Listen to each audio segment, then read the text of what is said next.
34장 1절에서 15절까지의 말씀입니다. 여호와께서 모세에게 말씀하여 이르시되 너는 이스라엘 자손에게 명령하여 그들에게 이르라. 너희가 가나안 땅에 들어가는 때에 그 땅은 너희의 기업이 되리니 곧 가나안 사방 지경이라. 너희 남쪽은 에돔 곁에 접근한 신 광야니 너희의 남쪽 경계는 동쪽으로 여매 끝에서 시작하여 돌아서 아그라빔 언덕 남쪽에 이르고 신을 지나 가데스바네아 남쪽에 이르고 또 하살 아다를 지나 아스몬에 이르고 아스몬에서 돌아서 애굽 시내를 지나 바다까지 이르니라. 서쪽 경계는 대해가 경계가 되나니 이는 너희의 서쪽 경계니라. 북쪽 경계는 이러하니 대해에서부터 호르산까지 그어라. 호르산에서 그어 하맛 어기에 이르러 스닷에 이르고 그 경계가 또 시브론을 지나 하살 에난에 이르나니 이는 너희의 북쪽 경계니라.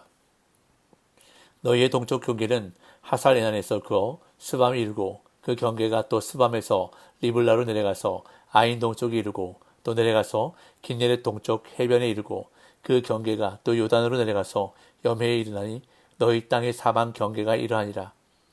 모세가 이스라엘 자손에게 명령하여 이르되 이는 너희가 제비 뽑아 받을 땅이라.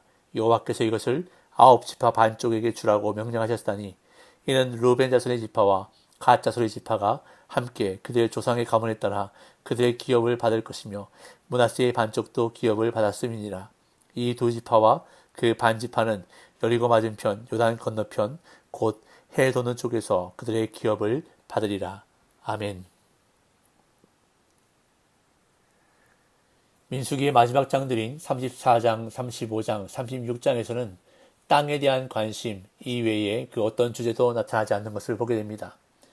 34장에서는 이스라엘이 차지하게 될 가나안 땅의 경계가 묘사된 다음 그 기업의 땅을 분배할 각 지파의 지휘관들의 이름이 열거됩니다.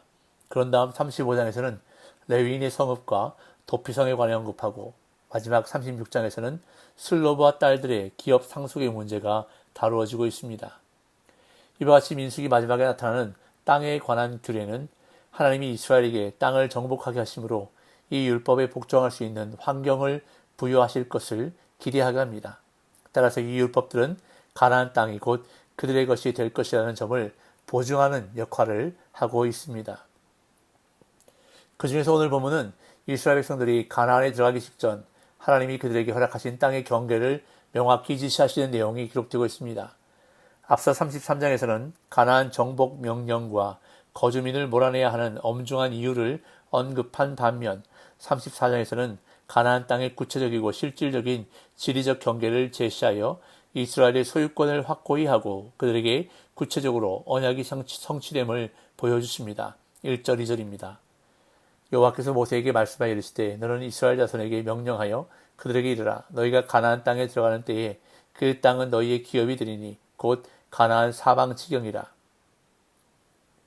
가나안 땅에 대한 최초의 약속은 창세기에서 아브라함에게 주어졌고 그 약속은 이삭과 야곱을 거쳐 출애굽기 3장에서 이스라엘의 출애굽을 위해 모세를 부르실 때에 재확인되었습니다. 출애굽기 3장 7절 8절을 제가 읽어보겠습니다. 여호와께서 이르시되 내가 애굽에 있는 내 백성의 고통을 분명히 보고 그들이 그들의 감독자로 말미암아 부르짖음을 듣고 그 근심을 알고 내가 내려가서 그들을 애굽인의 손에서 건져내고 그들을 그 땅에서 인도하여 아름답고 광대한 땅, 젖과 꿀이 흐르는 땅, 곧 가나안 족속, 헷 족속, 아모리 족속, 브리스 족속, 히위 족속, 여부스 족속의 지방에 데려가려 하노라.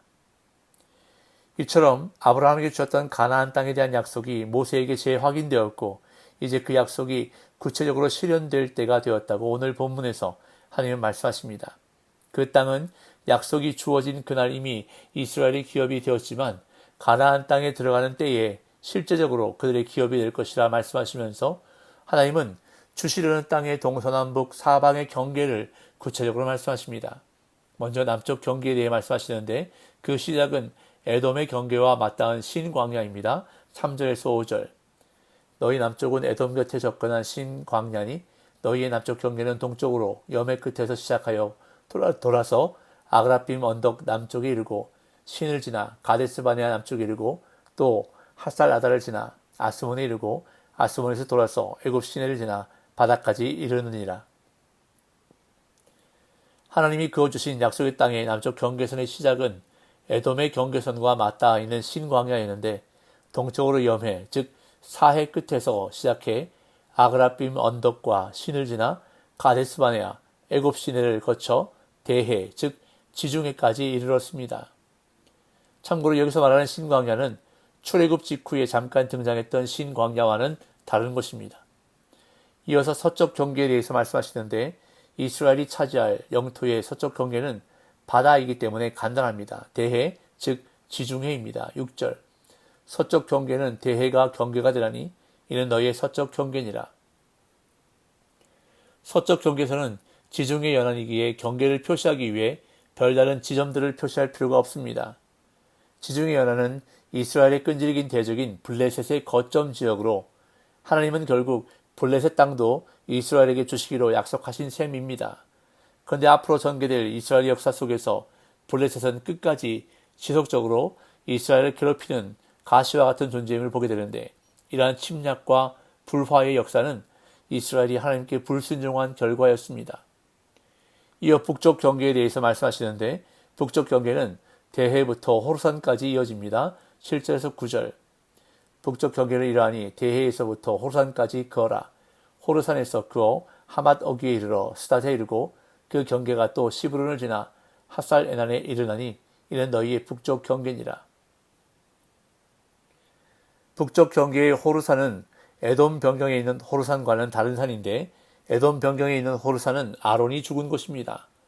학자들은 북쪽 경계의 호르산이 레바논의 북서쪽 산지에 솟아오른 산들 중 하나일 것으로 추론하는데 정확한 위치는 확인되지 않고 있습니다.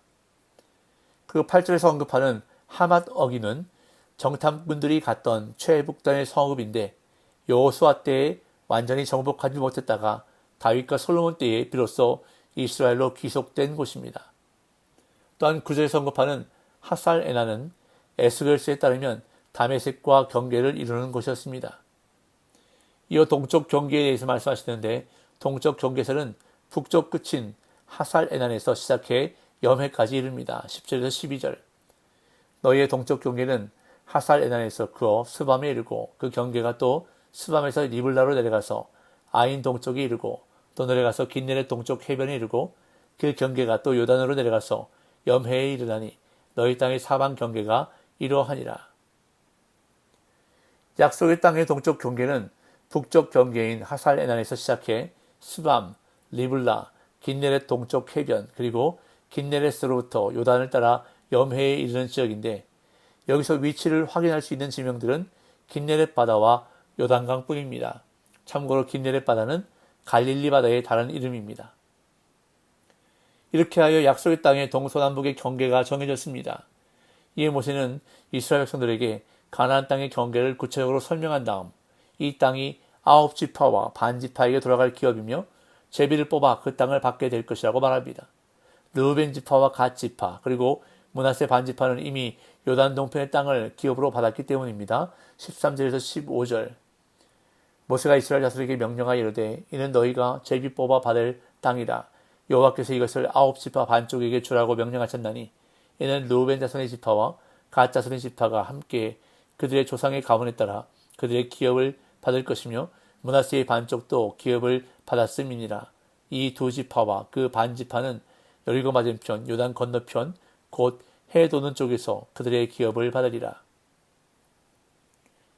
하나님은 가나안 땅에 들어가 정착하게 될 9지파와 므낫세 반지파에게 땅을 나누어 주라고 말씀하시는데 제비를 뽑게 하신 이유는 분쟁과 다툼의 여지를 두지 않으시기 위함이었고 또한 모든 일은 하나님이 주관하시니 그 주권을 인정하고 순종하라는 의미이기도 합니다. 그리고 르우벤과 갓과 므낫세 반지파는 요단강 동편의 땅을 기업으로 받을 것이라는 말씀도 잊지 않으시는데 따라서 므낫세 지파는 자신들의 선택에 따라 반은 요단강 동편에서 반은 가나안 땅에서 기업을 받아 정착할 수 있었습니다. 오늘 본문에서 하나님은 이스라엘 백성에게 약속의 땅 가나안 사방 지경을 매우 구체적으로 말씀해 주셨습니다. 그런데 여기서 우리가 한 가지 기억해야 할 사실은 하나님께서 친히 땅의 경계를 말씀하신 이 시점은 이스라엘이 아직 가나안 땅에 들어가기 전이라는 사실입니다. 하나님은 구체적인 지명과 땅의 경계를 상세히 알려주심으로써 가나안 정복에 대한 막연한 기대나 소망의 차원을 넘어 실제 삶에서 당신의 구체적 약속이 이루어질 것임을 이스라엘 백성들에게 분명히 알려주셨던 것입니다. 이제 요단강을 건너서 가나안 땅에 들어가면 이스라엘은 수많은 전쟁을 치르게 될 것입니다. 그런데 치열한 전투와 어려움을 마주할 때마다 이스라엘 백성들은 하나님이 말씀해 주신 이 명확한 경계를 기억하면서 힘과 용기를 얻을 수 있었을 것입니다. 그래서 나중에 이스라엘이 가나안 온 땅을 차지한 다음 여호수아는 이렇게 고백했습니다. 여호수아 21장 45절을 제가 읽겠습니다. 여호와께서 이스라엘 족속에게 말씀하신 선한 말씀이 하나도 남음이 없이 다 응하였더라. 여호수아의 이 고백이 저와 여러분들의 고백이 되기를 간절히 소망합니다. 하나님은 오늘 우리에게도 매우 구체적이고 분명한 약속의 말씀을 주십니다. 그렇기에 비록 우리의 삶은 불확실성으로 가득 차 있지만 하나님이 약속하신 분명한 말씀에 확신을 가지고 수많은 영적 전투를 감당해야 할 것입니다. 오늘 이 하루도 말씀에 굳게 서서 흔들림 없이 담대하게 살아가는 복된 날 되시기를 예수님의 이름으로 축복합니다.